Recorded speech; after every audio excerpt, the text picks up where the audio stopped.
In this video, I'm going to teach you how to connect Samsung A03 to Smart TV. It's a very easy process, so make sure to follow along. In this video, I'm going to showcase what I believe is the most convenient way to set up and use screen mirroring on the Samsung A03.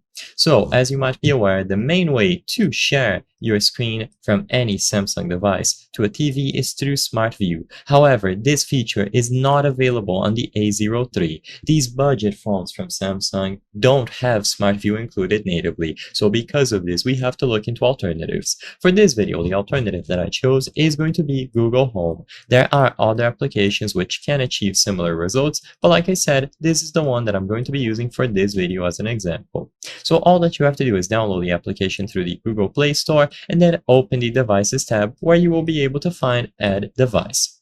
When you tap Add Device, you can choose the option to add your TV. You will get instructions on how to do it here, but basically, you just tap the option to add a new device, and if the TV and your phone are on the same Wi-Fi network, usually they will be automatically detected. Once they are, tap on the TV, and this will allow you to tap on the TV once more to see the details, including the settings and other options. And if you look at the bottom left, you will be able to find Cast My Screen. So all that you have to do is register your TV inside of Google Home, and once it is done, you will be able to select Cast My Screen. It will give you this warning, and upon confirming the option to cast your screen, anything that you have open on your Samsung A03 will now be screen mirrored over to your Samsung TV. It simply needs to be added inside of Google Home, and the Google Home app will give you the options related to screen mirroring instead. Because Smart View is not available, this is, in my opinion, the best alternative.